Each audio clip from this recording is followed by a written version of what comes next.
I'm the Okay. Reverend Dr. Jennifer Kupono Kwong. I'm the minister of the First Unitarian Church of Honolulu. Thank you.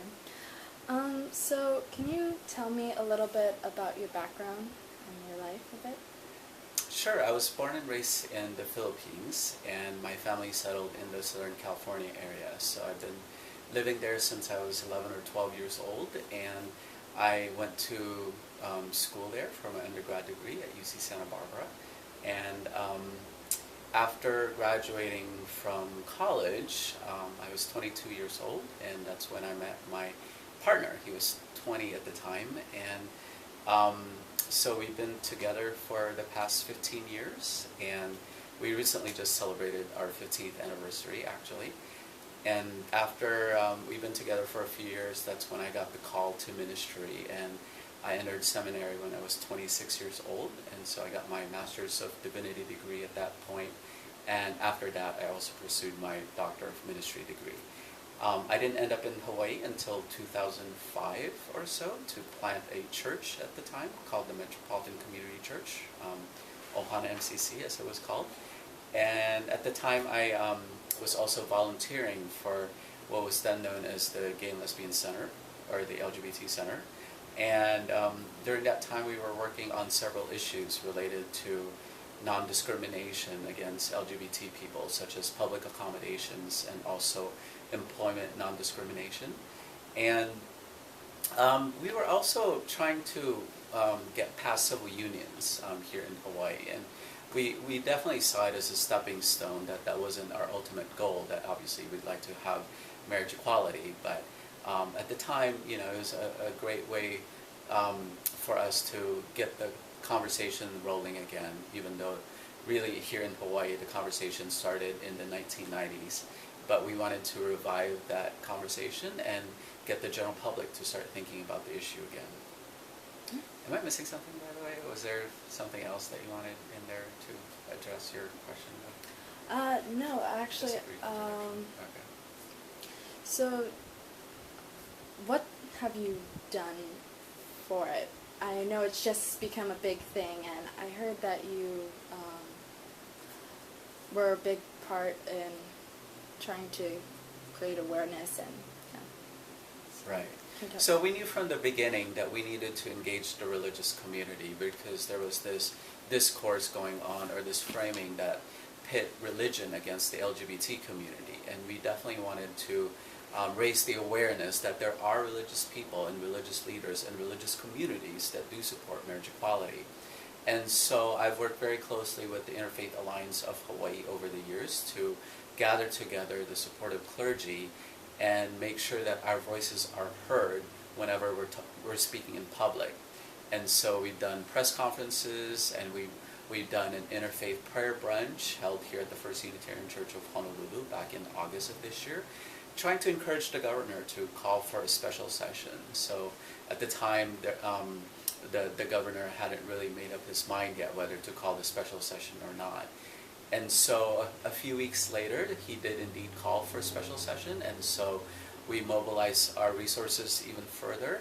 And so whereas initially we only had about 33 signatures on the endorsement for the freedom to marry from the religious community, currently, today, as of November 23rd, 2013, we have 97 religious leaders throughout the state of Hawaii who have signed on to this statement supporting marriage equality. So as we could see, there's been a sea change and a turning of the tide, so to speak, when it comes to both public opinion and the opinion of the religious community when it comes to marriage equality. And during that whole period, and even throughout the special session, we've done petition signing, we've done phone banking, we've done postcard signing, we've done sign waving, and we've gone door to door. But I think the most convincing way to raise awareness is to actually talk to people and share their stories about their experiences with LGBT couples and normalizing it. Because the reality is that LGBT families are as normal as everybody else. They have their struggles, and they have their joys, and they have lives just like anybody else. And so it's just a matter of fairness, of making sure that their families are also recognized and protected by the government. Thank Thank you. Can you talk a little bit about the system that was in place, is in place right now, and then what it's going to be like after the law passes for gay couples? Sure. So back in the mid-1990s, when the Hawaii Supreme Court ruled that the legislature has the power to grant rights for same-sex couples or not, they came up with something called reciprocal beneficiary laws, which only really contained about 4 or 6 rights. So there weren't that many legal protections for same-sex couples at the time. And civil unions, while it may have granted same-sex couples more rights, it didn't really quite have the sense of dignity that marriage had. For example, I have yet to find a couple getting down on one knee, or one of the partners getting down on one knee and saying, "Will you civil union me?" So we all know that it's all about the rights, not just the rights that come with marriage, but the dignity and the public commitment that marriage comes with. And it's an occasion when you want to bring your friends and family together to have them witness this special event and this milestone in their lives. And so for me, that's what marriage was about. And it wasn't necessarily just about a set of rights, but it is about making sure that we don't have second-class citizens in the state of Hawaii and in our country in general. Yeah. Yeah. So have you ever performed any marriage ceremonies for same-sex couples? Yeah, so what I usually like to tell people when it comes to marriage is there's the religious component and then there's the civic component. And the kind of stuff that I confer to people are the religious blessings. And throughout my 10-year career as a minister, I performed over 50 marriages, both for same-gender couples and for opposite-gender couples. And not one of those marriages have I been forced to do it, so the government cannot coerce me to do anything against my will because the First Amendment of the U.S. Constitution protects me from that in terms of being able to exercise my religious freedom. And but yet at the same time, I always felt like I've always been the minister and never the groom. And so after doing it for 50 couples, my partner and I decided finally that we're going to get married. And so on December 2nd, this is when it's officially going to be legal here in Hawaii. And so we're hoping that right after the clock strikes midnight, we'll be able to go online and hit the submit button and register to be the first gay couple to get married here in Hawaii. That's great. So in your line of work, have you heard negative comments about gay people or just gay marriage in general? Yeah, so during the special session, as we all know, the House actually went through a marathon session of having to hear over 57 hours of oral testimonies. And admittedly, the majority of them did come from the negative side. And we've actually heard all these arguments before. But, you know, we do feel like those of us who do support marriage equality, that we are the ones that are standing on the side of love, and as long as we held firm to our beliefs and our values and our moral and ethical standards, that we will ultimately prevail. And nonetheless, it was very difficult to hear all the negative stereotypes that have come from so-called Christians. And so that was a bit difficult. And throughout my career as a minister as well, I've received death threats. I received an 8-page letter, for example, that threatened to say that my blood is on my own hands if I don't repent, for example. Or I received 6 hateful text messages on my own personal cell phone detailing how it's not biblical for me to be gay and to speak out on behalf of the LGBT community. And so those were definitely difficult moments, and we've had hateful messages left on our answering machine here at church saying that Satan has gotten a hold of us and that we need to repent from our ways. And so there are people out there who disagree with us theologically, but as Unitarian Universalists, we hold on to our values that every single one of us has inherent worth and dignity. And so for us, that first principle is our guiding vision and it's our guiding light. And that's how we shine the light on truth on others whenever misinformation or deceit may abound about the LGBT community. Thank you. So one of the arguments people have used was that it's going to attract a lot of tourists to Hawaii because they'll want to get married here.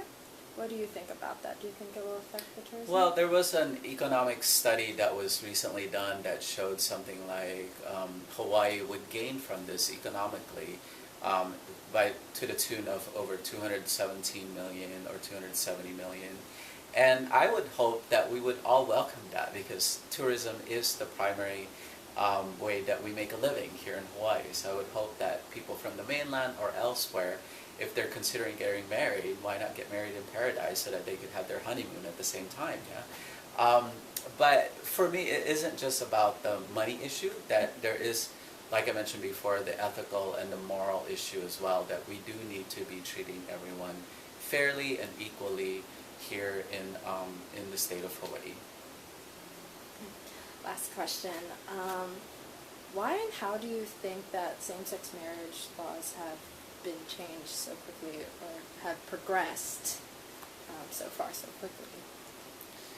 So it took about 70 or 80 years before women had the right to vote. A Unitarian by the name of Susan B. Anthony was very involved with the women's suffrage movement ever since the middle part of the 19th century. So from 1850s on, she had already been working on it. And yet we didn't have, the women were not able to cast their first ballot until the 1920s. And it took a number of years as well for people of mixed races, for example, to get married. So Sharp versus Perez in California was decided on in 1949, and yet public opinion didn't change on interracial marriage until the 1980s, in terms of the majority being in favor of interracial marriages. So in that sense, we've been very blessed that the LGBT civil rights movement has taken shape and progressed very quickly. Stonewall took place in 1969, and at that time no one knew that within just a matter of about 30 years or so that we would come this far. And I attribute that to what Harvey Milk said. He said that if every gay and lesbian person came out in the world, there would be no homophobia. And that the reality is that the more you get to know LGBT people, the more you realize that their stories are our stories, and that they are a part of all of our families and a part of our society. So we have lawyers and ministers and politicians and all kinds of people who claim to be, who are LGBT actually. And so the more people come out, the more it becomes normalized, and the more we realize that it's really not that big a threat to society, and that the sky hasn't fallen on places like Massachusetts or 13 of the other states that have granted marriage equality to same-sex couples. And so, and we all know that even in places like Canada or the Netherlands, marriages have only been strengthened, because then all couples are asked to take a look at this institution and say, how could both parties involved be more respectful of each other, to share power with one another, and to build a family based on love and commitment. And so for me, that really is the bottom line of what we're trying to do here. And with that on our side, how can we say that it's a bad thing for society to promote love and commitment and equality? And so for me, again, it goes back to our core values and what this country was founded on, which is basically freedom for all of its citizens. Thank you. Thank you very much. You're very welcome. Feel free to edit it, by the way.